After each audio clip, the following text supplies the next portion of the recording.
Barakallahu fikum. Alhamdulillah. Alladhi bini'matihi tatimmus salihat.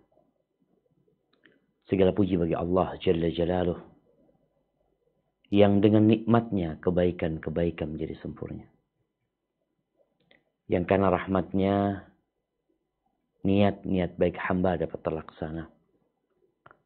Allahumma salli wa sallim wa zid wa barik wa an'im ala abdika wa rasulika habibina wa sayyidina Muhammadin wa ala alihi wa ashabi ajma'in. Amma ba'd. Ahibati fillah. Pembahasan hari ini adalah lanjutan dari pembahasan yang sebelumnya. Tatkala kita berbincang tentang pentingnya tauhid. Bagaimana para nabi dari sejak yang pertama sampai yang terakhir, dakwah mereka adalah mengajarkan kepada umat agar mengatakan la ilaha illallah. Dan bagaimana Rasulullah sallallahu alaihi wasallam selama 13 tahun di kota Makkah Al-Mukarramah, beliau terus menyuruh umat manusia untuk mengatakan la ilaha illallah. Dan ketika beliau hijrah ke kota Madinah An-Nabawiyah, beliau terus menyerukan agar umat mengatakan la ilaha illallah, agar mereka menjaga la ilaha illallah, karena memang kunci surga itu la ilaha illallah, tauhid. Man kana akhiru kalamihi la ilaha illallah dakhala al-jannah. Barang siapa yang akhir ucapannya adalah la ilaha illallah, niscaya dia akan masuk surga. Dan sekarang lanjutan dari pembahasan itu, yaitu tentang takut kepada syirik. Karena syirik ini adalah lawan tauhid.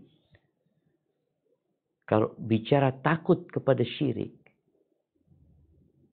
kita itu takut kepada sesuatu yang memang harus ditakuti. Berapa banyak penyakit yang ketika orang itu tidak mengetahuinya, dia menganggap remeh itu penyakit. Dia tidak terlalu berhati-hati. Dia menganggapnya sesuatu yang biasa. Seperti kejadian COVID di negeri kita. Ana masih ingat saat Ana pulang dari Palestina. Tatkala Arab Saudi tidak memperbolehkan jemaah dari luar Saudi untuk melaksanakan ibadah umrah. Banyak dari pejabat-pejabat tinggi negara kita yang berusaha untuk berkomunikasi dengan pihak pemegang kebijakan di Arab Saudi untuk membolehkan di negeri kita nggak ada yang kena COVID. COVID ini seperti pilek, seperti flu. Ada banyak ungkapan-ungkapan yang muncul karena ketidaktahuan. Dan tatkala tahu, mulailah negara kita melarang warganya ke luar negeri dan melarang orang dari luar negeri untuk masuk ke negara kita. Mulai ada pembatasan-pembatasan. Kenapa itu terjadi? Karena baru tahu. Di sini pentingnya ilmu. Walaupun dengan kita punya ilmu itu, kita jadi takut. Tapi bermanfaat. Sebagian orang diajak untuk periksa. Mau kita lihat dia kondisi fisiknya, kok kayaknya nggak enak. Kita ngomong, ayolah periksa. Mau kita ke lab ya, cek darah, dilihat ada apa. Enggak. Ana nggak mau. Nanti kalau Ana tahu Ana punya penyakit ini, punya penyakit itu, nggak nyaman hidup Ana.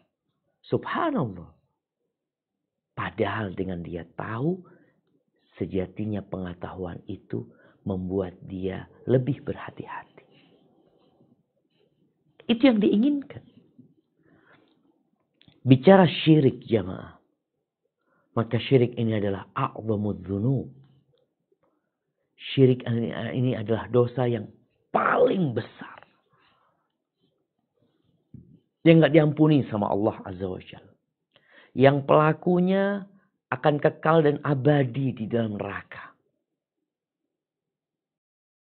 Dan orang yang berbuat syirik adalah orang yang paling jahat, yang paling zalim, yang paling buruk. Ada banyak dosa dilakukan manusia.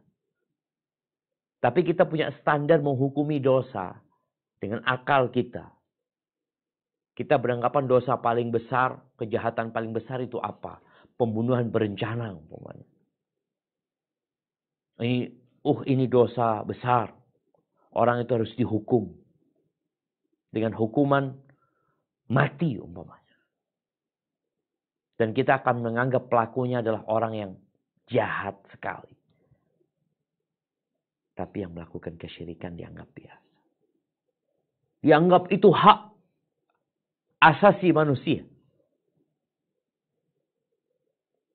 Hak. Bukankah engkau orang yang seharusnya mengikuti aturan? Orang itu kalau masuk ke negeri orang lain, dia harus jaga adab dan etika yang ada di negeri itu. Dan kita ini orang asing yang diletakkan di bumi, yang dikasih fasilitas oleh Allah Azza wa Jalla, yang seharusnya kita menjaga aturan-aturan yang ada. Ahibati fillah. Jangan merasa aman dari kesyirikan. Jangan. Oh, nggak mungkin ana melakukan kesyirikan. Ana ini sudah haji berapa kali. Ana ini hidup di lingkungan muslim. Di lingkungan orang-orang yang taat. Aman dari kesyirikan. Hanya sebagian kelompok yang nakut-nakutin kita dengan kesyirikan. Ahibati fillah. Selama hayat masih di kandung badan. Kita semua masih berpotensi untuk terfitnah.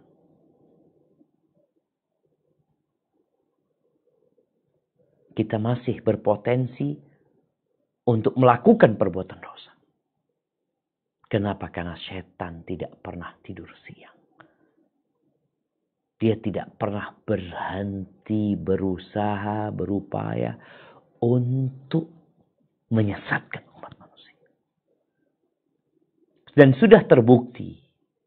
Ada alim ulama, ada orang yang hafal Quran bagaimana kemudian dia melakukan kesyirikan.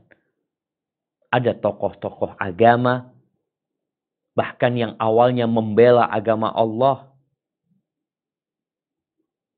Dia menulis buku-buku yang berisi penjelasan tentang pentingnya tauhid. Tentang bahaya kesyirikan. Dia membantah orang-orang yang melakukan ritual-ritual. Peribadatan-peribadatan kepada selain Allah Azza wa Jalla. Sehingga orang ini dipuji, disanjung oleh banyak manusia. Ternyata mati dalam kondisi tidak lagi beriman kepada Tuhan. Na'udzubillah min dzalik. Sehingga ketika Allah menyebutkan orang-orang yang berakal. Apa sih doa mereka? Allah sebutkan di surah Ali Imran ayat 8. Ini orang-orang yang cerdas, orang-orang yang bijak. Bagaimana doa mereka? Silahkan dibaca. Di surah Ali Imran ayat 8.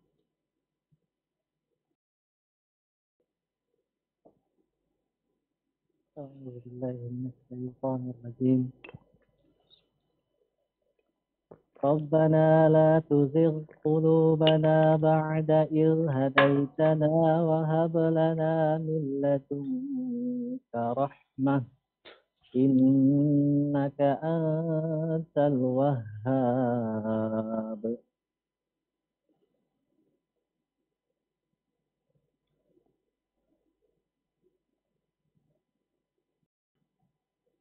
Mereka berdoa, ya Tuhan kami, janganlah Engkau jadikan hati kami condong kepada kesesatan sesudah Engkau beri petunjuk pada kami. Dan karuniakanlah kepada kami rahmat dari sisi Engkau. Karena sesungguhnya Engkaulah Maha Pemberi karunia. Mereka takut, jemaah. Takut tersesat. Sehingga mereka memohon kepada Allah Azza wa Jalla agar ditetapkan di atas agama Allah ini. Dan dimatikan dalam kondisi husnul khatimah. Ya kembali lagi. Ilmu itu mendorong seseorang untuk melakukan sesuatu demi menyelamatkan dirinya. Di saat orang lain tidak melakukan itu. Kalau bicara syirik ya. Syirik itu adalah menyekutukan Allah dengan selainnya. Dalam peribadatan kepada Allah. Memohon kepada selain Allah. Bertawakal kepada selain Allah. Memalingkan hak-hak khusus milik Allah. Diserahkan kepada yang lainnya. Menjadikan tandingan-tandingan untuk Allah Azza wa Jal. Dalam peribadatan. Ada yang dalam penciptaan. Ada yang mengatakan ada Tuhan kebaikan, ada Tuhan keburukan. Ada Tuhan kegelapan, ada Tuhan cahaya. Padahal la ilaha illallah. Orang-orang musyrikin di kota Mekah, kalau mereka ditanya tentang pencipta langit dan bumi. Wala in sa'altahum man khalaqas samawati wal ard la yaqulunna Allah. Apabila engkau tanyakan kepada mereka siapa pencipta langit dan bumi, maka jawaban mereka Allah. Loh, mereka percaya Allah pencipta? Nah, mereka percaya Allah yang menciptakan, Allah yang memberikan rizki, Allah yang mengatur alam semesta. Loh, terus kenapa mereka menjadikan berhala-berhala di sekitar Ka'bah untuk disembah? Hanya perantara buat mereka. Ma na'buduhum illa liyuqarribuna ilallahi zulfa. Kami tidak menyembah mereka, melainkan hanya sekedar untuk menjadi perantara yang mendekatkan kepada Tuhan. Itu kata mereka. Itu kesyirikan. Jadi makna la ilaha illallah bukan tiada pencipta kecuali Allah Azza wa Jal. Tapi tiada Tuhan yang berhak disembah, melainkan hanya Dia semata. Kalau bicara pencipta, orang ditanya, siapa yang menciptakan langit dan bumi? Allah. Tapi kenapa engkau memohon kepada selain Allah? Kenapa engkau membuat ritual, mendekatkan diri kepada lautan, kepada gunung? Kenapa kau tidak langsung meminta kepada Allah Azza wa Jalla? Ada apa dengan diri? Ahibati fillah.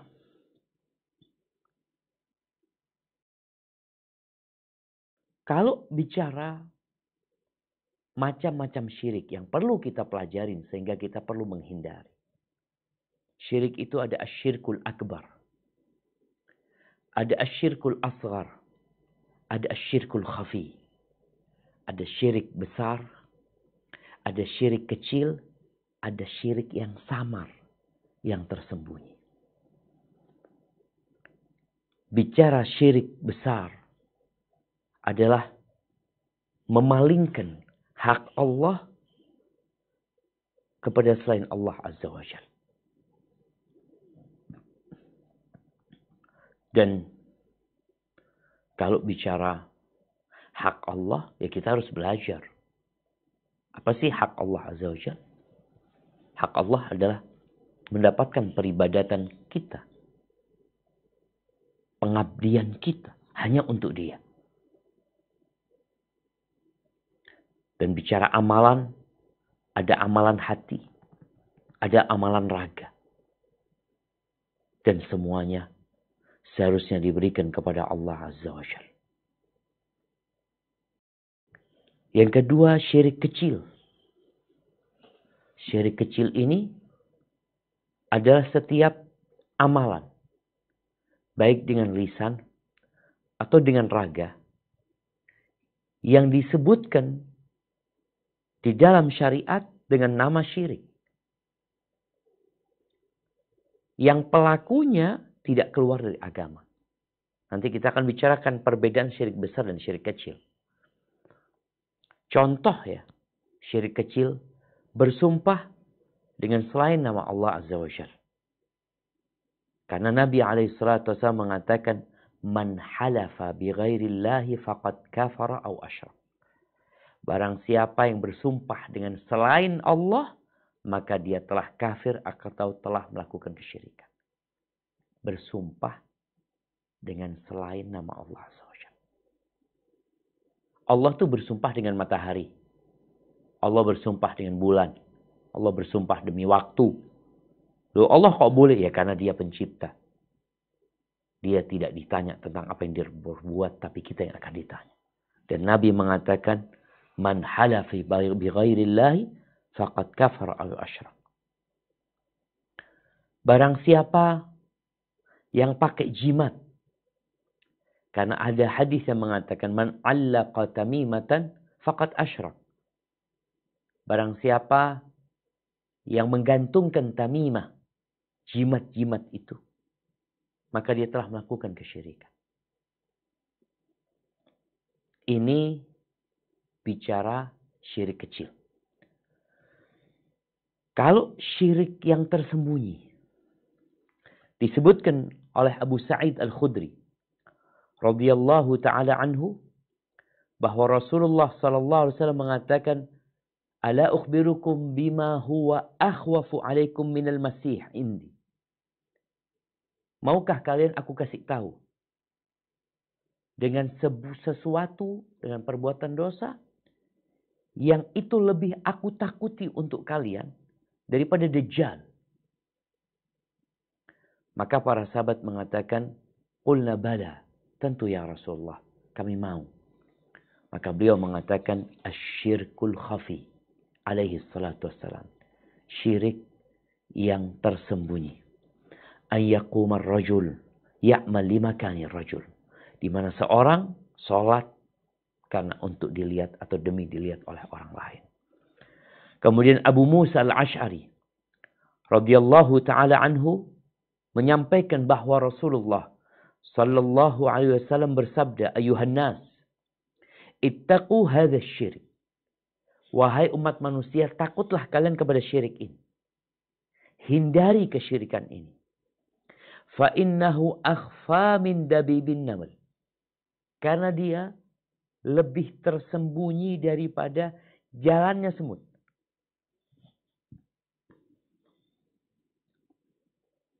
Faqala lahu man sya'allah yaqul. Di antara para sahabat ada yang bertanya kepada Nabi SAW.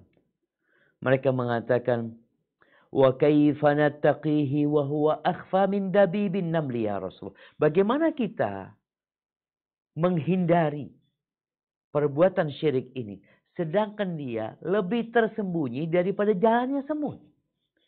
Kita tuh kadang-kadang semut jalan nggak tahu, ada di pakaian kita, ada di makanan kita, ada di tas kita.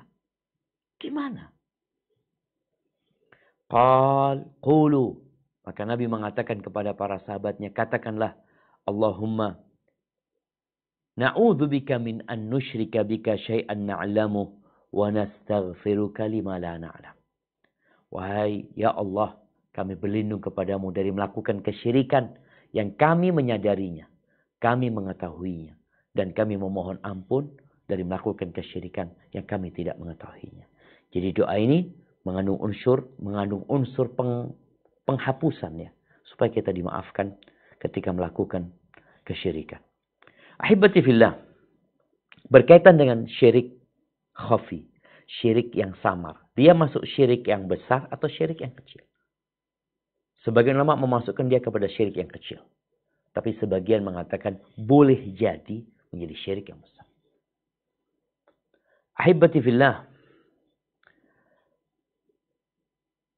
kalau kita bicara ada syirik tersembunyi yang termasuk syirik besar, maka kita akan berbicara tentang syirik akidah, syirik keyakinan. Ya, syirik keyakinan ini yang diyakini oleh seseorang yang kadangkala tidak tampak, nggak kelihatan, padahal dia telah melakukan syirikan yang besar. Orang-orang munafiqin, mereka mengatakan, wa minan nasi man yaqulu Amanna billahi wa bil yaumil akhir wa ma hum bimu'min. Di antara manusia ada yang ucapannya mengatakan kami beriman kepada Allah dan hari akhir. Apa kata Allah? Wa ma hum bimu'minin. Enggak, mereka enggak beriman sebenarnya. Lisannya aja. Tapi secara keyakinan mereka adalah orang-orang kafir. Ahibati fillah. Di antara contoh syirik kecil yang disebutkan oleh Ibnu Abbas radhiyallahu taala anhuma dan syirik yang tersembunyi ketika beliau mentafsirkan firman Allah di surat Al-Baqarah ayat 22, "Fala taj'alu lillahi andada." Janganlah kalian menjadikan bagi Allah tandingan-tandingan. Apa kata Abdullah bin Abbas? Al-andad huwa syirk. Tandingan-tandingan itu adalah kesyirikan. Akhfa min dabibin naml. Dia lebih tersembunyi daripada jalannya semut. Ala safa'in sauda. Semut berjalan, semut hitam, berjalan di atas batu yang hitam, di malam yang gelap gulita. Apa contohnya? Beliau mengatakan, seorang mengatakan, wahayatika, ya fulana, wahayati, demi hidupmu, demi hidupku. Atau dia mengatakan, laula kalbatu hadha, la atana lusus. Andai kata bukan karena anjing ini pasti datang itu yang namanya pencuri-pencuri.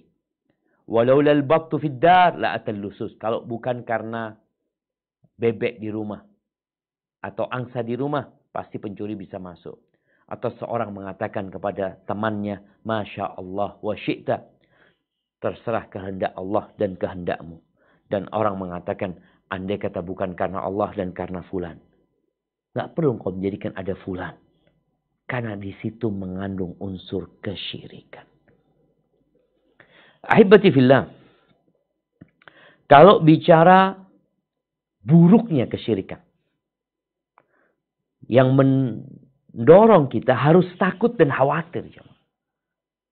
Kalau kita dikasih tahu di jalan sana ada perampok. Yang dia itu akan membunuh orang yang lewat sana. Diambil hartanya. Kemudian kalau dia punya anak, mungkin anaknya akan diperkosa sama dia. Kemudian mungkin akan dijual. Tentunya kita takut mau lewat jalan itu. Kita akan berpikir, jangan sampai anak lewat sana. Kenapa? Maka kita akan binasa. Dosa-dosa ini dapat membinasakan manusia. Menyebabkan hidupnya sengsara. Walaupun bergelimang harta. Dosa itu membawa naas. Dosa itu adalah sesuatu yang membuat hati kita jadi gundah gulana. Dan di antara dosa yang paling besar adalah syirik.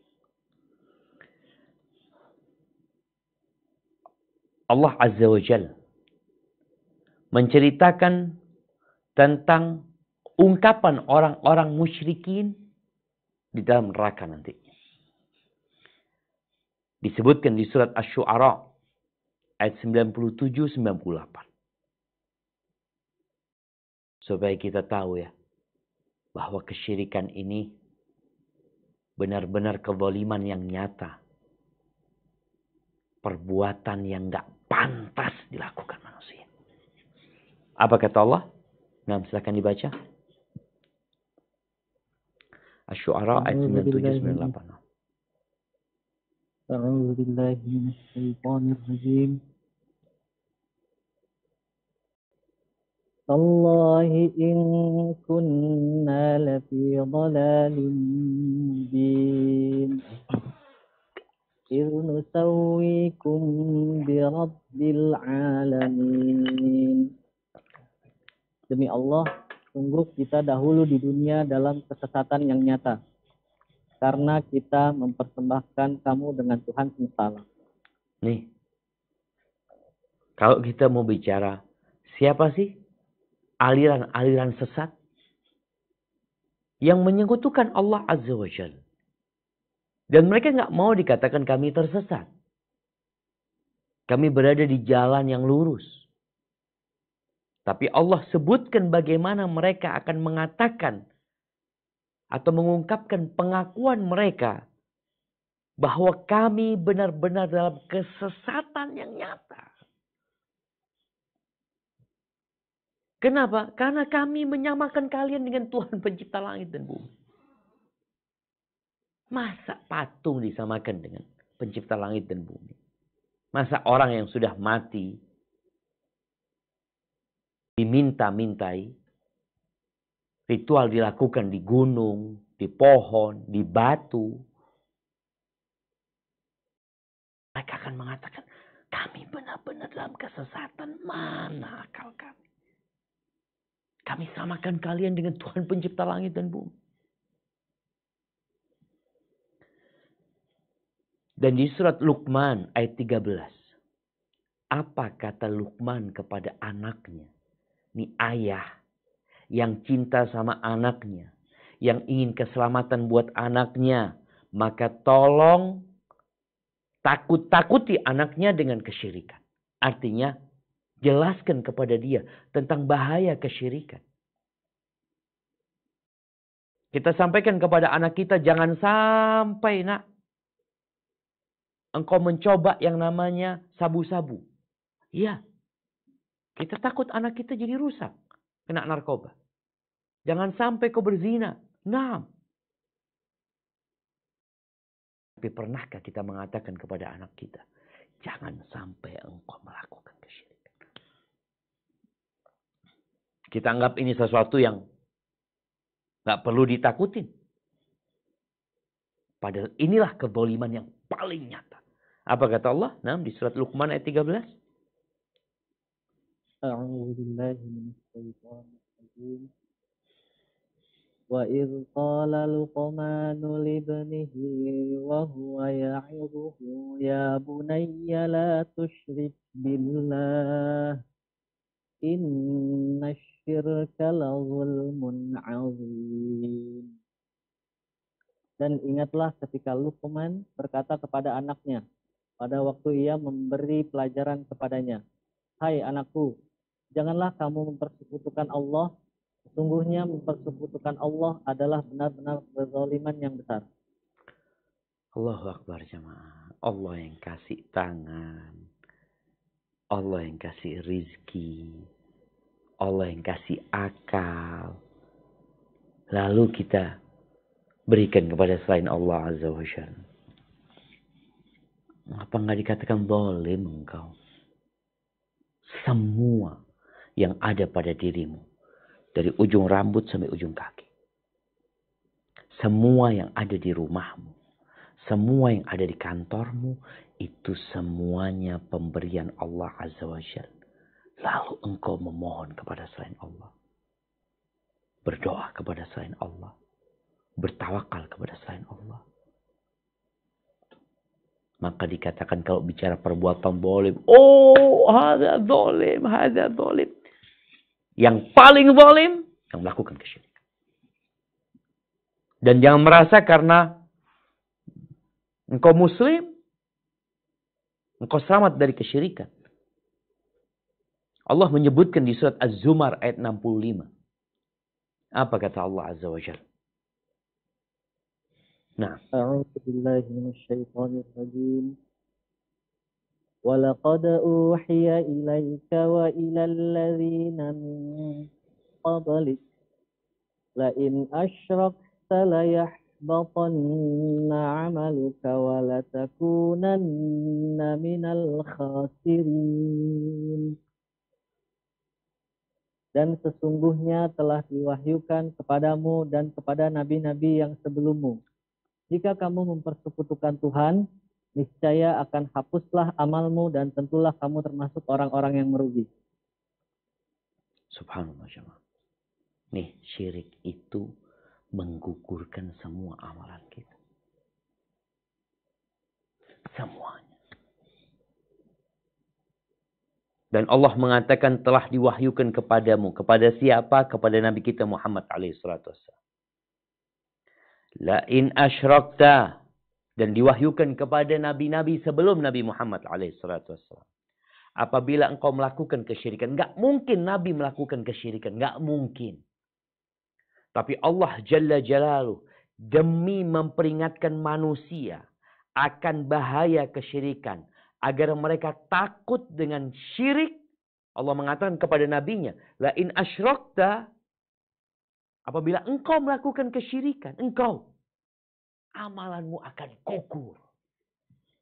Yang haji 10 kali, yang haji 20 kali, yang sodakoh miliaran, yang sholat malam, yang sholat duha. La in asyrakta la yahbatanna amaluka.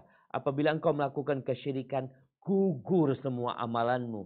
Dan engkau akan menjadi orang-orang yang merugi. Selesai jemaah. Capek kita beramal, capek kita berbuat. Gara-gara syirik, gak ada gunanya. Subhanallah. Kemudian orang yang mati dalam kondisi melakukan kesyirikan, nggak diampuni dosanya. Oh, mungkin dia mendapatkan syafaat, nggak ada. Karena Allah sudah buat satu keputusan. Dan sekali lagi jemaah, tatkala kita berbincang tentang surga, tentang neraka, tentang hal yang gaib, kita nggak boleh bicara dengan akal kita. Ini kita bicara dengan wahyu. Allah yang punya surga, Allah yang punya neraka. Kadang kalau ada sebagian orang yang marah kepada ustadz yang menyampaikan vonis masuk neraka buat pelaku ini. Emangnya neraka punya engkau? Enggak. Kita ini nggak punya apa-apa. Nabi nggak punya apa-apa. Allah sampai mengatakan kepada nabinya, wa ma 'alaika illal balagh. Tugasmu hanya menyampaikan. Coba kita baca sekarang. Di surat Al-Maidah ayat 72. Nah, bahwasanya orang, surat An-Nisa ayat 4 tadi jamaah. Surat An-Nisa ayat 4. Nah. An-Nisa ayat 4 Ustaz ya. Nah.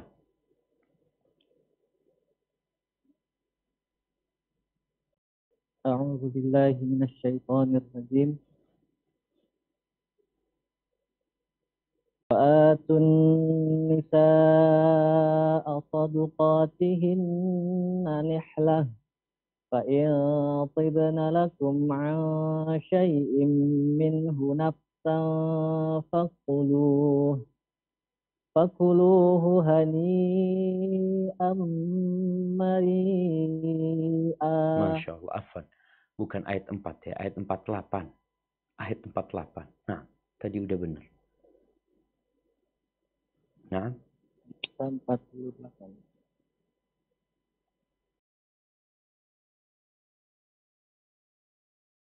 A'udzu billahi minasyaitonir rajim. Innallaha la yaghfiru an yushraka bihi wa yaghfiru ma duna dzalika liman yasha. Wa may yusyrik billahi faqad iftara isman 'azima. Sesungguhnya Allah tidak akan mengampuni dosa syirik dan Dia mengampuni segala dosa yang selain dari syirik itu bagi siapa yang dikehendakinya. Barang siapa yang mempersekutukan Allah, maka sungguh ia telah berbuat dosa yang besar. Ini keputusan dari siapa? Allah Jalla Jalaluh. Innallaha la yaghfiru an yushraka bih. Selain dosa syirik,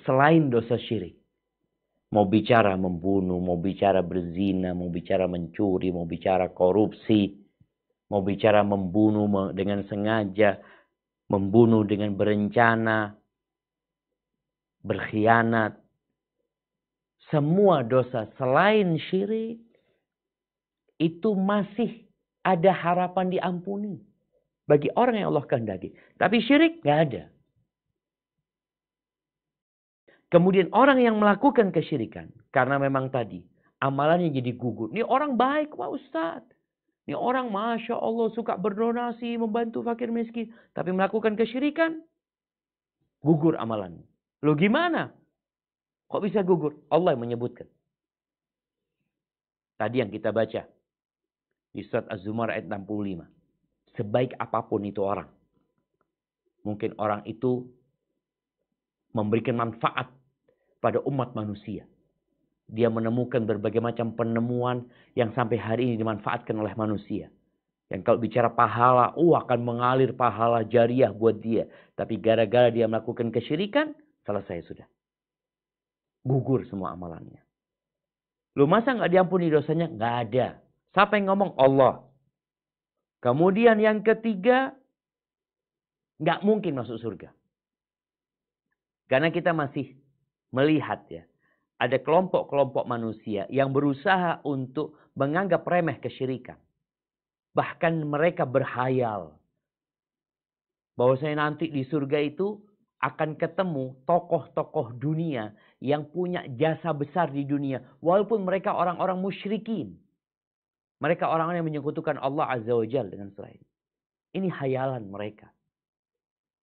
Maka ketika berbicara tentang sesuatu yang gaib, yang kita nggak tahu, maka tugasmu hanya menyampaikan. Dan anak sekarang hanya menyampaikan. Apa kata Allah di surat Al-Ma'idah ayat 72?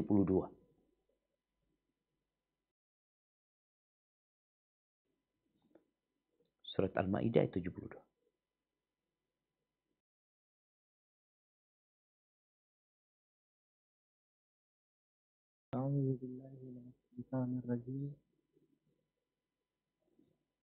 لقد كفر الذين قالوا إن الله هو المسيح ابن مريم وقال المسيح يا بني إسرائيل اعبدوا الله ربي وربكم إنه من يشرك بالله فقد حرم الله عليه الجنة ومأواه النار وما للظالمين من أنصار. Sesungguhnya telah kafirlah orang-orang yang berkata, sesungguhnya Allah ialah Al-Masih putra Maryam. Padahal Al-Masih sendiri berkata, hai Bani Israel, sembahlah Allah Tuhanku dan Tuhanmu. Sesungguhnya orang yang mempersekutukan sesuatu dengan Allah, maka pasti Allah mengharamkan kepada surga dan tempatnya ialah neraka. Tidaklah ada bagi orang-orang zalim itu seorang penolong pun. Na'udzu billahi minasyirik wa na'udzu billahi minan nar. Bagaimana Nabi Isa alaihissalam mengatakan kepada kaumnya agar mereka tidak melakukan kesyirikan. Dan bagaimana Allah mengatakan laqad kafaro, telah kafir, yang mengatakan Yesus itu anaknya Tuhan. Yesus itu Tuhan. Kafir kata Allah.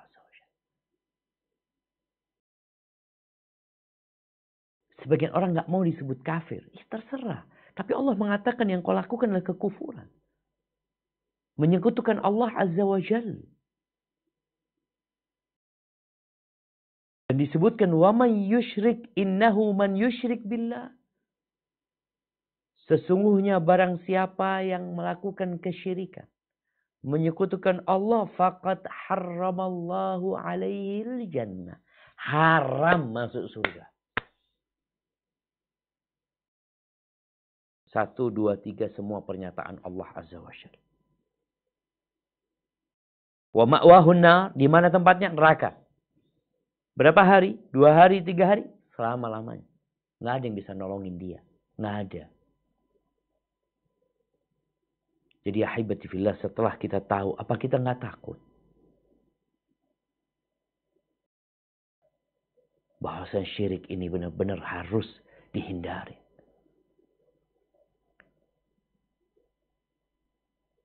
Bicara perbedaan antara syirik besar dan syirik kecil. Syirik kecil ini termasuk dosa besar yang paling besar setelah syirik besar. Dan kemaksiatan yang paling besar kalau bicara syirik kecil ya. Karena kita juga menyekutukan Allah walaupun tidak sampai keluar dari agama Allah SWT. Kemudian syirik kecil ini memang tidak menafikan tauhid dia, keimanan dia. Tapi mengurangi kesempurnaannya. Syirik kecil ini tidak menggugurkan semua amalan. Tapi amalan yang berdampingan dengan syirik ini. Jadi ketika dia riak dalam sholatnya nggak diterima. Tapi kalau hajinya ikhlas, ya hajinya diterima. Tapi kalau syirik besar, mau haji, mau sholat, semuanya tidak akan diterima. Kemudian syirik kecil ini, apabila orang itu mati dalam kondisi melakukan syirik kecil, maka dia mati dalam kondisi muslim. Tapi dosa syiriknya nggak akan diampuni ya. Dia tetap muslim, dosa syiriknya tidak diampuni menurut pendapat yang lebih kuat di antara pendapat para ulama. Artinya dia akan disiksa dengan kesyirikan tadi. Syirik kecil yang dia lakukan. Tapi kalau syirik besar, dia akan dimasukkan ke neraka kekal selama-lamanya. Kemudian ahibati fillah, Rasulullah SAW berusaha untuk menyelamatkan umat dari melakukan kesyirikan. Kepada beliau dengan mengkultuskan beliau. Beliau mengatakan, la taj'alu qabri 'idan. Jangan jadikan kuburan aku ini 'id, sesuatu yang jadi perayaan terus ya, yang berulang kali dilakukan ritual-ritual di tempat itu. Nabi melarang hal itu. Dan Nabi alaihissalam, subhanallah, kuburannya itu tidak dibaki, dikubur di rumahnya. Karena takut ada pengkultusan nantinya kepada beliau alaihissalam. Beliau adalah Rasulullah. Beliau adalah makhluk yang paling dicintai Allah Azza wa Jalla. Tapi beliau nggak boleh disembah. Nggak boleh diangkat makomnya lebih dari makom yang sudah Allah berikan kepada beliau. Dan sebagai seorang hamba, kalau engkau perlu sesuatu, engkau ingin minta sesuatu, minta sama Allah Azza wa Jalla. Tugas kita mengikuti Rasulullah Sallallahu Alaihi Wasallam, menjalankan perintahnya, menjauhi larangannya, percaya dengan informasi yang beliau sampaikan. Jangan sampai akhirnya kita terjebak dalam kesyirikan karena mengkultuskan orang-orang yang baik, orang-orang yang soleh. Dulu, ketika Nabi SAW 5 hari sebelum meninggal dunia, Ummu Salamah itu cerita bahwasanya ketika mereka ke Habasyah, di Ethiopia sana, negaranya pada waktu itu beragama Nasrani. Cerita bahwasanya di gereja-gereja itu ada banyak gambar-gambar gitu ya. Baik itu mungkin lukisan, mungkin relief, mungkin patung juga. Itu gambar pendeta-pendeta mereka, orang-orang soleh di antara mereka yang ditaruh ya di gereja-gereja mereka. Maka Nabi SAW mengatakan, ulaika syirarul khalq. Mereka adalah orang yang paling jahat. Kanu idza mata fihim rajulus salih. Kalau mati orang soleh di antara mereka, maka mereka bikin gambar-gambar itu di gereja-gereja mereka. Nabi melarang kita melakukan itu. Hadza wallahu a'lam bissawab. Mungkin itu yang dapat kita sampaikan pada kesempatan kali ini. Kita masuk ke sesi tanya jawab. Ana kembalikan ke Dr. Agung sebagai moderator. Jazakumullah khairan. Nah. Baik Pak Ustadz, alhamdulillah. Telah kita simak bersama penyampaian materi kajian hari ini yang disampaikan oleh Ustadz guru kita Ustadz Syafiq Riza Basalamah tentang takut kepada syirik. Insya Allah yang telah disampaikan bisa betul-betul kita pahami dan juga kita bisa amalkan. Baiklah, izin Pak Ustadz, mungkin untuk selanjutnya kita beralih ke sesi tanya jawab. Kebetulan sudah ada penanya Pak Ustadz. Mungkin yang pertama kan kita izinkan, persilakan kepada yang raise hand nih Pak Ustadz. Mungkin yang pertama itu pada Bapak Eka Ardiansyah. Bapak Eka Ardiansyah. Maaf, apakah bisa menghidupkan suaranya? Siap. Baik Pak Ardiansyah, kami waktu dan tempat kami persilakan untuk bertanya kepada guru kita. Tafadhol, Pak Eka. Ya, terima kasih Bapak Moderator. Assalamualaikum warahmatullahi wabarakatuh. Waalaikumsalam warahmatullahi wabarakatuh. Ustaz Syafiq Riza, Salamah, izin bertanya. Saya Eka dari RSUD Kalideres. Nah, silahkan. Dewasa ini, Ustaz, barangkali kami sebagai pemula yang belajar agama Islam, kami lihat ada buku, kitab bertuliskan tulisan Arab. Wah, saya pikir ini buku bagus, buku untuk belajar bahasa Arab, belajar agama Islam. Ternyata dipelajari isinya mengajarkan tentang kebal senjata tajam, bagaimana memikat perempuan dan hal-hal mistik lainnya gitu, Ustaz.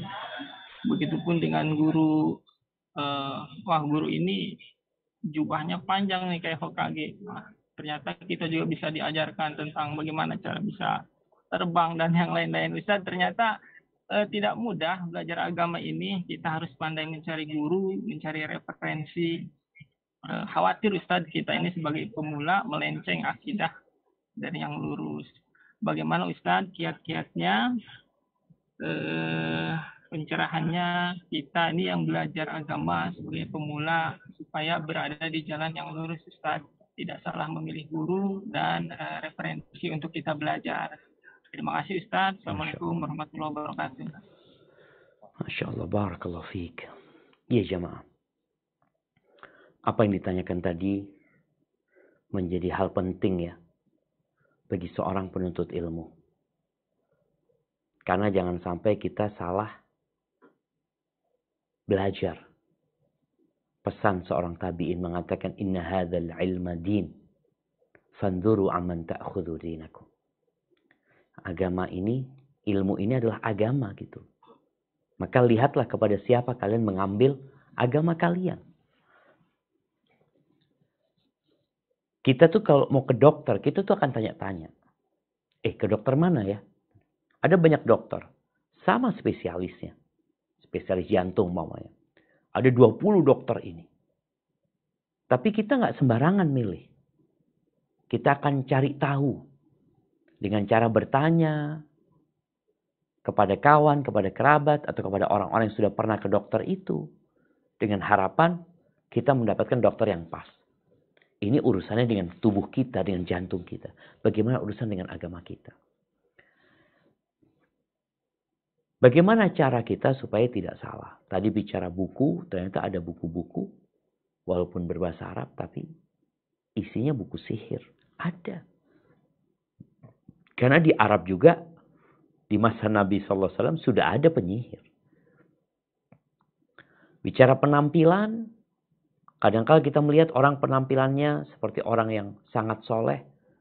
Tapi ternyata dia tidak mengajarkan apa yang diajarkan Nabi SAW. Yang pertama adalah kita berdoa memohon kepada Allah SWT. Agar dikasih petunjuk. Sehingga kita tidak salah jalan. Yang kedua ketika membaca buku. Atau mengaji kepada guru. Maka lihatlah. Kalau kita bisa tanya, kita tanya. Kepada orang yang alim yang kita udah percaya, kita tanya, Anda mau belajar sama guru fulan? Atau tanya, buku ini baik apa enggak? Gitu. Tapi kalau nggak ada, kita lihat apakah guru ini menyampaikan sesuai dengan referensi yang ada. Bukan hanya pendapat dia, maunya dia. Tapi dia selalu mengatakan, Qala Allah, Qala Rasul, Qala Sahabah. Artinya memang dia itu menyampaikan ilmu yang berdasarkan wahyu. Bukan berdasarkan nafsu dan keinginan dia. Kemudian setelah itu kita lihat bagaimana penerapan guru ini tentang ilmu yang disampaikan. Karena kita perlu teladan. Ada orang yang Masya Allah ilmunya bagus. Tapi kalau melihat kepada akhlak dan perilakunya, kita jadi nggak kepingin belajar gitu. Kita lihat kemudian di majelis itu apakah dia yang memang serius untuk mendidik, mengajar. Tidak mengajak kepada dirinya. tidak menyuruh orang-orang menjadi pengikutnya. Tapi dia menyuruh orang untuk mengikuti Allah dan Rasulnya. Maka itu yang kita ikuti. Insya Allah dengan cara seperti itu, ya mudah-mudahan kita nggak salah ya. Karena kalau sekedar nonton di YouTube, ada banyak yang menyampaikan urusan agama di YouTube ini. Dengan gaya yang begitu menakjubkan, dengan retorika yang bagus sekali, yang kadang kita kepingin, ternyata yang dia sampaikan tidak sesuai. Sedangkan kita kalau ditanya, Anda gimana mau ngukur guru ini Ustaz? Sedangkan Anda sendiri nggak tahu. Makanya kalau kita bisa tanya, kita tanya. Tapi nggak bisa tanya, lihatlah kepada guru yang tidak mengajak kepada dirinya, tidak mengajak kepada kelompoknya, tapi dia mengajak bagaimana orang itu mengikuti Al-Quran, mengikuti sunnah Nabi SAW, mengikuti para sahabat Nabi. Kenapa? Karena mereka udah dijamin masuk surga. Mereka orang-orang yang sudah sampai insya Allah. Kita tinggal mengikuti mereka. Hada wallahu a'lam bissawab. Nah. Baik Ustaz, alhamdulillah. Kita berlanjut kepada penanya langsung lagi nih Pak Ustaz. Mungkin izin sampai 3 penanya Pak Ustaz untuk bertanya langsung. Yang berikutnya kepada Ibu Puji Astuti, kami persilakan. Mohon bisa diaktifkan fitur suaranya, Bu Puji Astuti.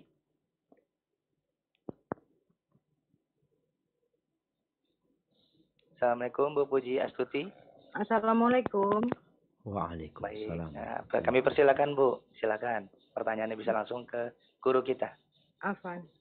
Diusahakan pertanyaannya singkat, jelas, dan terarah, Bu. Insyaallah. Bismillah. Assalamualaikum warahmatullahi wabarakatuh, Ustaz. Waalaikumsalam warahmatullahi wabarakatuh. Kaifaluka, Ustaz? Alhamdulillah bi khair wa afiyah. Masya Allah, gimana kabarnya Ibu? Tafadhal Ibu. Alhamdulillah khair, Ustaz. Ustaz, ada yang membuat gundaan, Ustaz. Beberapa tahun pernah yang cukup lama bagaimana? Kurang lebih hampir 1 tahun.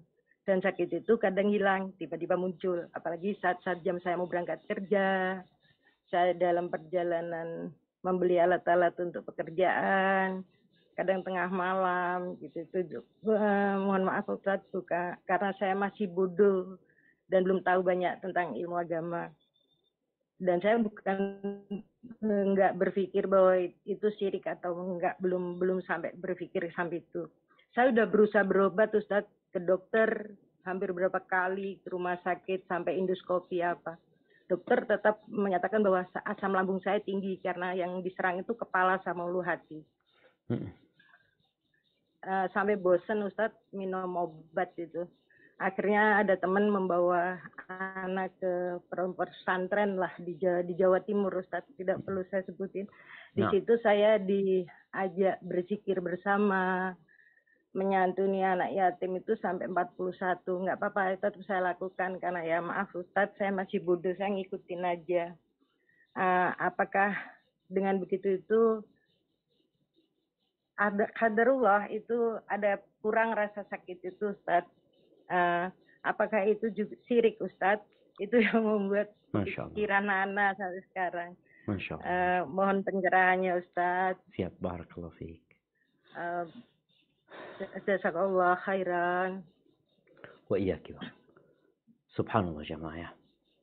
Ingat bahwasanya ma anzalallahu da'an illa anzalalahu syifa. Tidaklah Allah menurunkan penyakit, melainkan Allah turunkan penawarnya. Artinya penyakit itu insya Allah ada obatnya.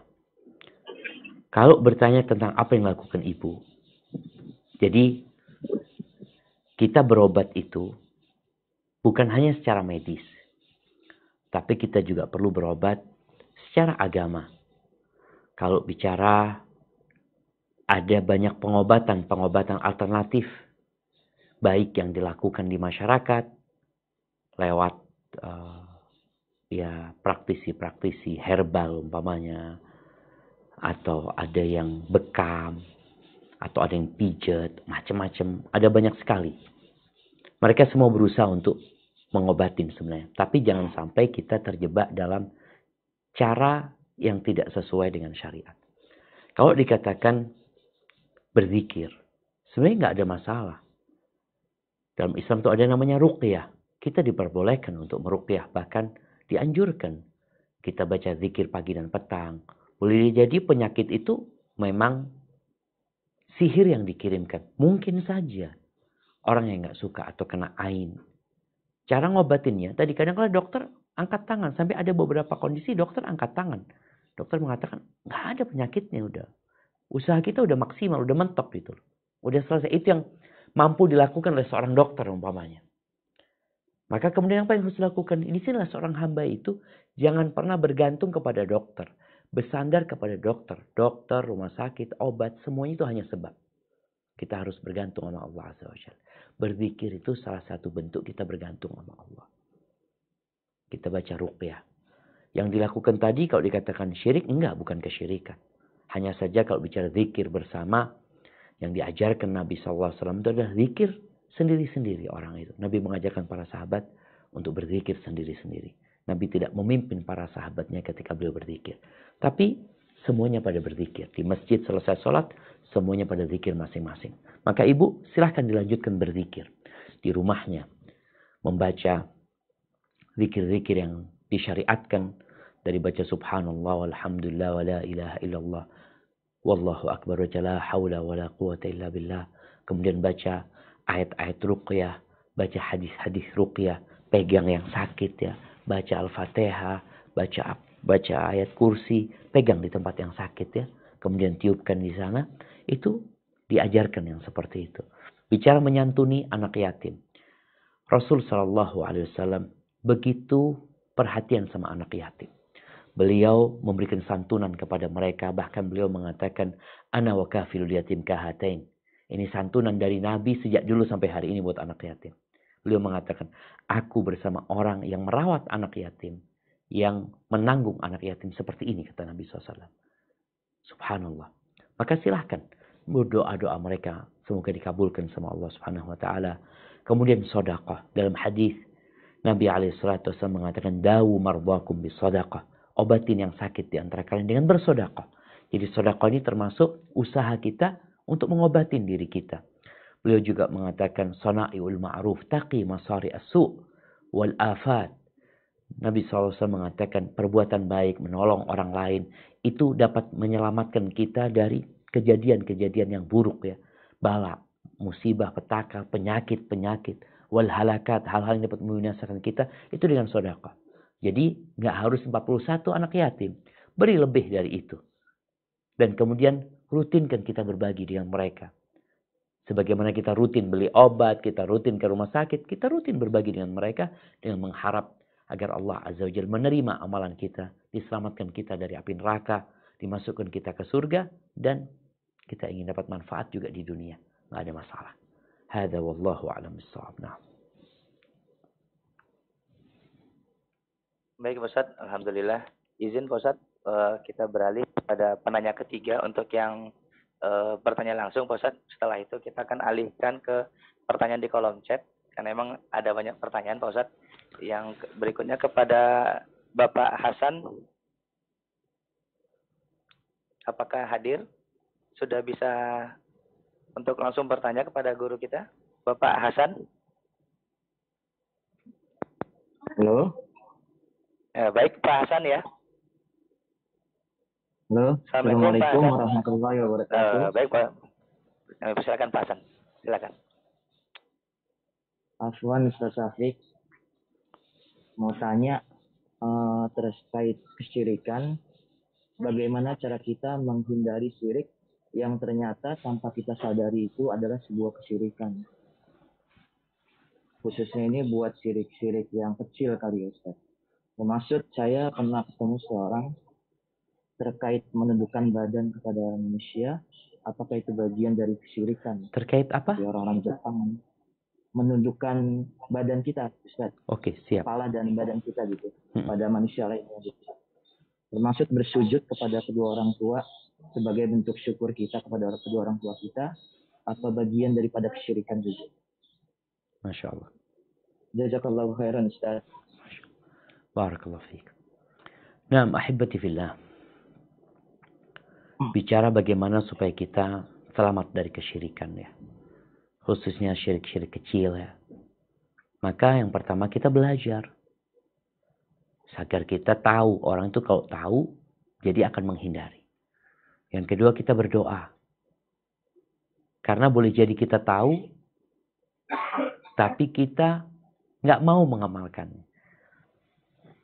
Berapa banyak orang yang tahu dengan kewajiban sholat, tapi dia nggak sholat.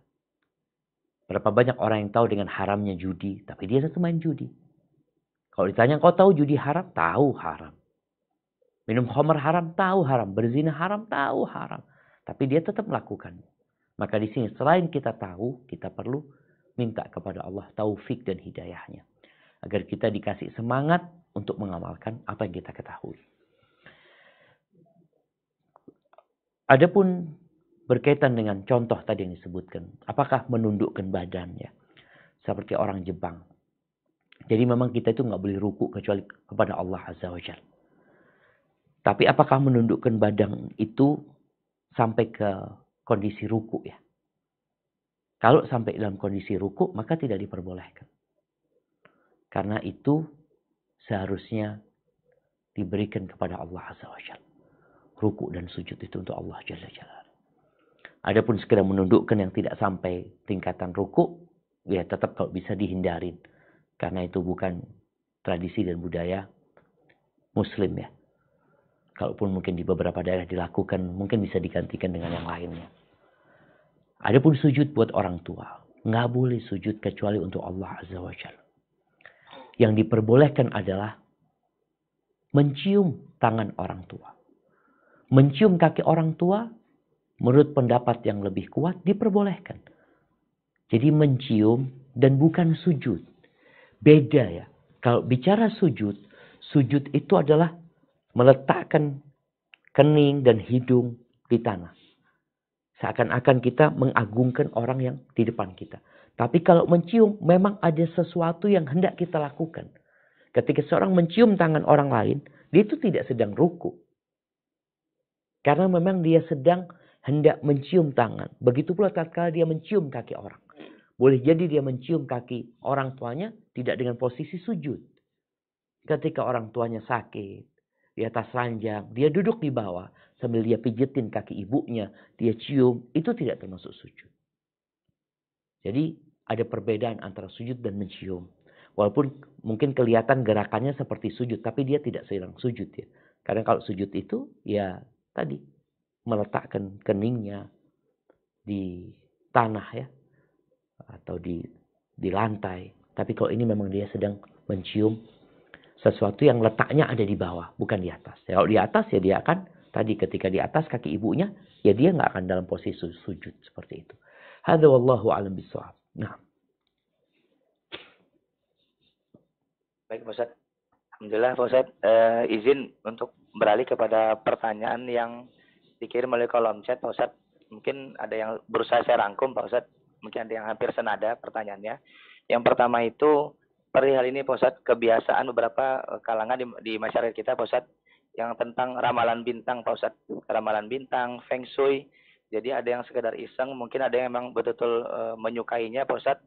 Dan juga terkait juga dengan ritual-ritual pada saat nikah, misalnya Pak Ustadz, agar tidak hujan, hamil bawa gunting dan sebagainya. Serta mungkin kebiasaan masyarakat yang tentang keris Pak Ustadz. Jika memungkinkan, apakah itu bagaimana menghindarinya atau diperbolehkan atau sebatas mana gitu Pak Ustadz kita mengikutinya, atau memang mutlak tidak boleh Pak Ustadz?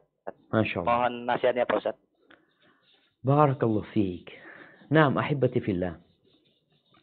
Ada keyakinan-keyakinan di masyarakat terhadap kesialan.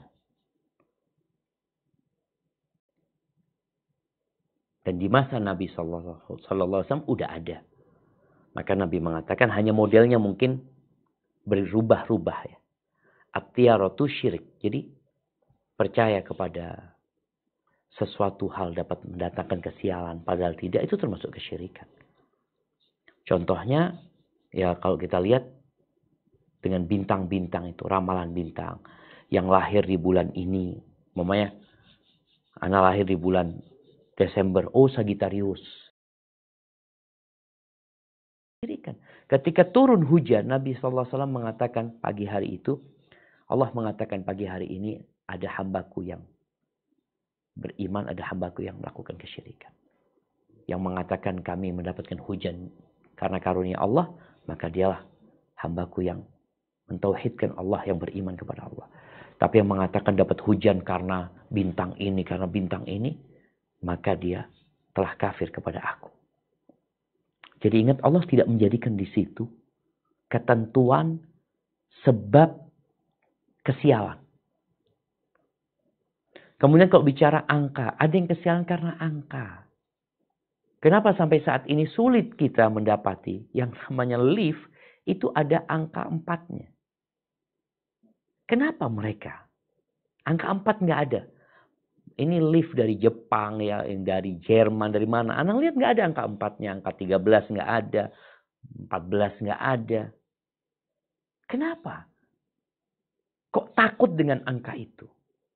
Maka ini semua bentuk kesyirikan. Walaupun tadi itu bisa jadi syirik kecil yang tetap harus dihindari. Jadi ada banyak hal di masyarakat yang perlu dihindari. Adapun ada hal-hal yang sebenarnya mungkin tidak mengandung unsur kesyirikan. Hanya saja perlu ada penjelasan. Dulu nggak boleh beli jarum di malam hari. Karena sebenarnya takut. Karena dulu jamaah lampu itu dikit ya, pencahayaan itu sulit. Maka dikatakan nggak boleh beli jarum atau paku di malam hari. Karena takut. Jadi bukan karena meyakini sesuatu dan lain hal, tapi hanya sekedar khawatir nanti akan mengenai. Jadi ada hal-hal yang memang itu bisa diterima, ada hal-hal yang itu harus ada dasarnya, yang dasarnya harus qala Allah, qala Rasul. Apabila tidak ada, maka kita menghindarinya. Karena jangan sampai kita melakukan sesuatu tanpa ilmu, yang akhirnya kita melakukan kesyirikan. Oh, ini udah tradisi, ini udah budaya, ini udah kebiasaan, ini warisan nenek moyang. Nah, orang-orang musyrikin ketika mereka diajak berubah dari tradisi dan budaya mereka, apa jawaban mereka? Inna wajadna aba'ana ala ummah. Kami mendapati nenek moyang kami sudah seperti ini gitu. Ya, kami akan lakukan ini terus. Jangan sampai seperti itu. Kita dikasih akal sama Allah, kita dikasih hati, kita dikasih sarana untuk mendengarkan, untuk melihat, dikaji, dipelajari. Karena penghuni surga itu, mereka mengatakan, "Lau kunna nasma au na'qil, ma kunna fi ashabis sa'ir." Andai kata tatkala hidup di dunia, kami mau mendengarkan, kami mau memikirkan, kami gak akan masuk neraka. Tapi kadang-kadang sebagian kita dengar gak mau, mikir juga gak mau. Yang mau, ikut-ikutan. Hadza wallahu a'lam bissawab. Alhamdulillah. Baik Pak Ustadz, izin Pak Ustadz ada beberapa pertanyaan, cuma saya rangkum Pak Ustadz. Ini perihal kebiasaan tentang doa Pak Ustadz. Jadi yang pertama itu perihal di kantor-kantor Pak Ustadz, jadi ada ke rapat dan sebagainya. Kita itu memulakannya itu dengan berdoa menurut agama dan kepercayaan masing-masing Pak Ustadz. Jadi ada yang berpendapat bahwasanya itu tidak benar, karena memang kita seakan-akan mengizinkan adanya kesyirikan terjadi di depan kita. Dan yang kedua itu perihal wudhu sebelum tidur Pak Ustadz. Jadi dikatakan berwudhu sebelum tidur itu agar didoakan oleh malaikat.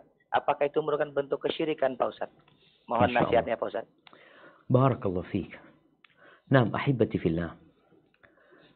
Bicara doa ya, memang ana melihat ada perubahan yang terjadi di masa akhir-akhir ini. Dulu ucapan Assalamualaikum cukup. Di akhir-akhir ini menggunakan salam dari agama Hindu, Buddha, Kristen, mungkin Katolik juga. Ahibati fillah.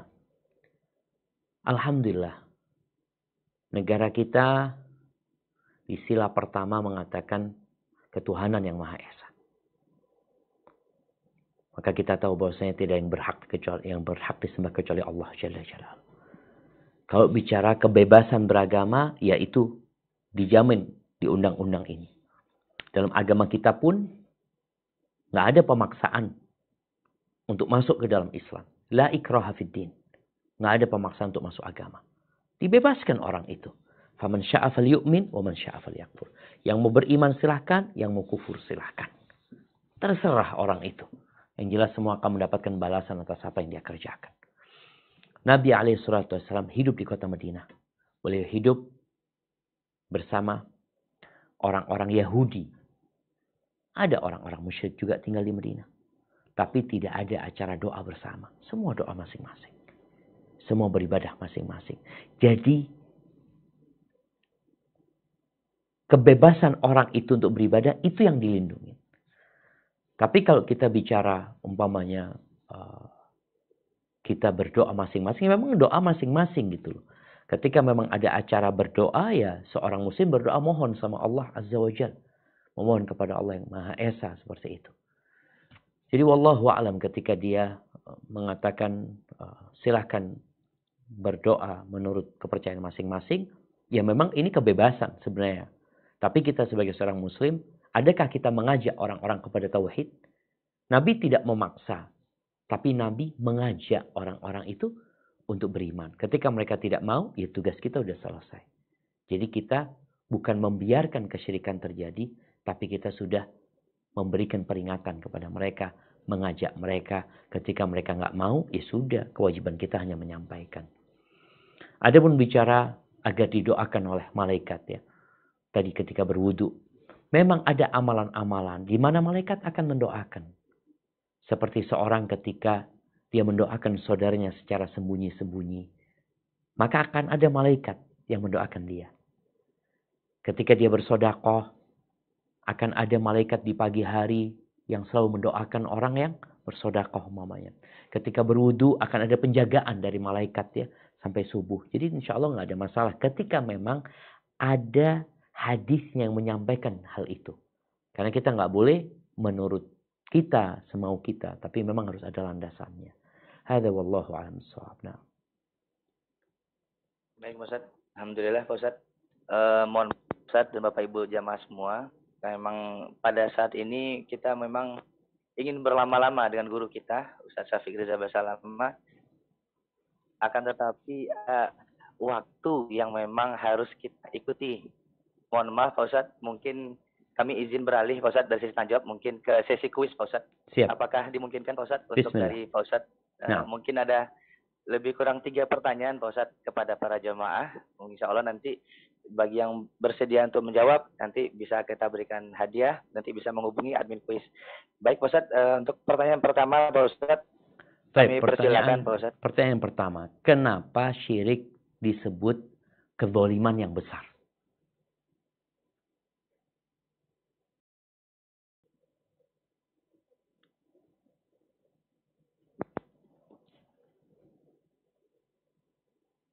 Mohon maaf ini ada 4 yang raise. Mungkin apakah untuk menjawab pertanyaan atau bagaimana ini? Kita mulai aja Pak Ustaz ya. Kepada Bapak namanya agak susah saya baca ini. 157 yang raise hand.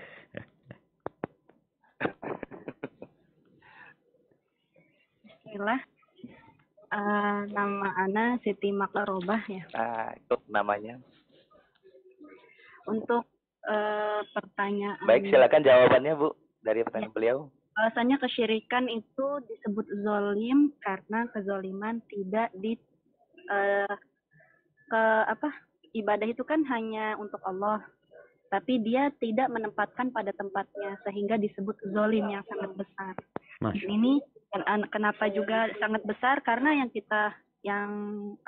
diibadahi ini kan hanya Allah gitu. Allah yang menciptakan kita, sedangkan salah penempatannya pada yang lain. Masya Allah. Siap, barakallahu fiik. Ya benar. Zalim itu adalah meletakkan sesuatu tidak pada tempatnya. Dan yang dilakukan ini adalah sesuatu yang sangat tidak tepat ya ketika dia memberikan peribadatan kepada makhluk yang diciptakan oleh Allah Azza wa Jalla. Padahal seharusnya hanya untuk Allah semata. Barakallahu fiik.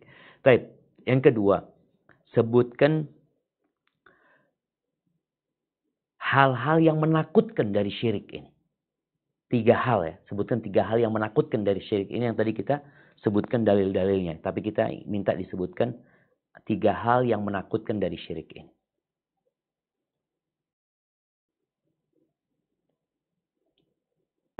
Baik, alhamdulillah. Sudah ada Pak Ustadz yang ingin menjawab nih Pak Ustadz.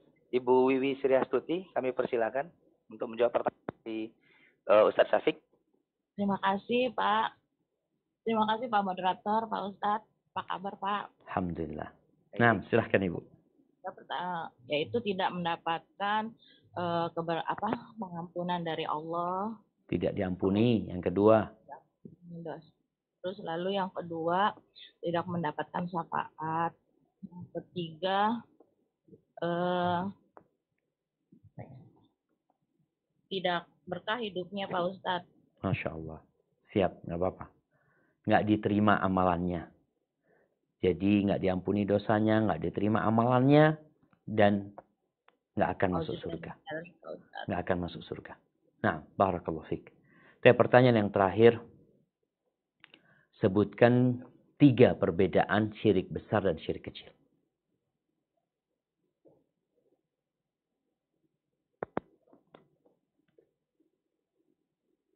Baik, yang menanggap. Oh, Bapak Ilmawan. Baik, Pak Ilmawan, silakan untuk menjawab pertanyaan Ustadz Syafiq. Bapak Ilmawan, kami persilakan.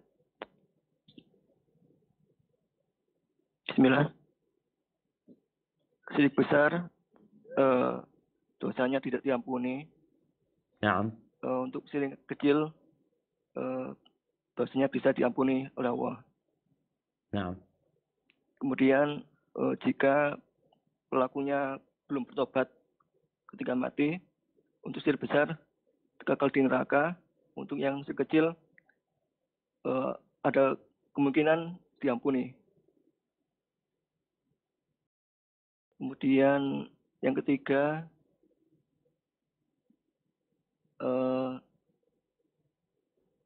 dosanya syirik besar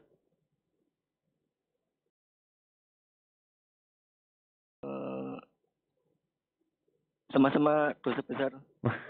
Ya. Masya Allah, barakallahu fiik. Iya. Jadi ada catatan ya. Yang pertama syirik besar nggak diampuni. Syirik besar pelakunya kekal di dalam neraka ya. Seperti itu. Syirik besar ini menggugurkan semua amalan. Semua amalnya akan gugur. Itu syirik besar. Ketika syirik kecil hanya akan menggugurkan amalan yang ada syiriknya di situ. Pelakunya, kalau bicara apakah syirik kecil akan diampuni, ini ada 2 pendapat ulama. Tadi yang kita sampaikan pendapat yang lebih kuat juga nggak diampuni sebenarnya. Artinya dia akan diazab juga. Mendapatkan hukuman atas perbuatan syirik itu, tapi nggak kekal. Bedanya sama yang syirik besar, dia kekal. Kalau ini nggak kekal. Jadi seperti itu. Tapi dua-duanya perlu kita hindarin semuanya. Syirik besar dan syirik kecil. Karena syirik kecil ini boleh jadi mengantarkan kepada syirik yang besar. Hadza wallahu a'lam bishawab. Itu yang dapat Anda sampaikan. Kurang lebihnya mohon maaf karena di Jember udah mau masuk waktu asar ya. Anda kembalikan ke Dr. Agung. Jazakumullah khairan.